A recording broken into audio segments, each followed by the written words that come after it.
Alright, good afternoon. My name is Jaden Kimball. And we were posed with the question, how are the limitations of students' rights an illustration of the First Amendment in U.S. public schools? Students have their First Amendment right limited for the greater good of the learning environment. First, we must understand what the First Amendment is. The First Amendment is the freedom of speech, petition, press, assembly, and religion. At the same time, there are restrictions of our First Amendment right. There is a restriction called time, place, and manner restrictions. When, where, and how. The Bethel versus Frazier case was a case where a student made a speech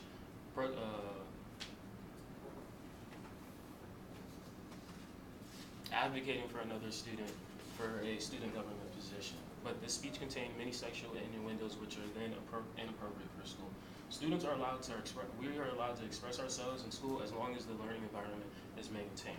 In this example, the student disrupted the school by saying many sexual innuendos that were inappropriate and broke school conduct.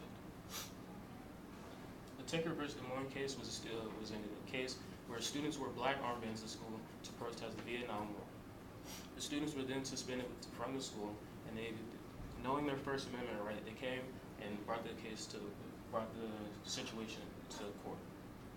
The court ruled in favor of the students because the students wore black armbands. They were not enforcing their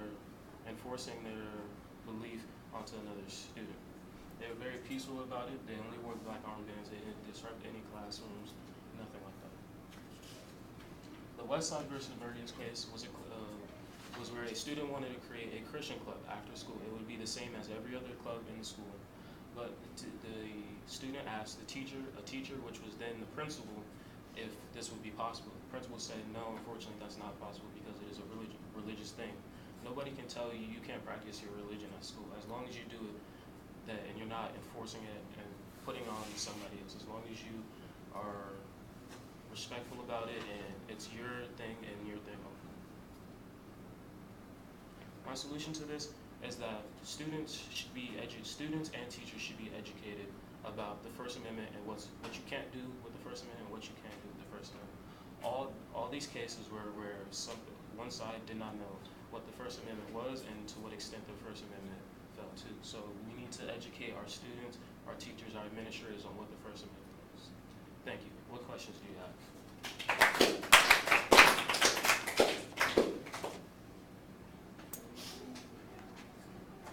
Two questions I have for you. First up, what information did you need before you began your research?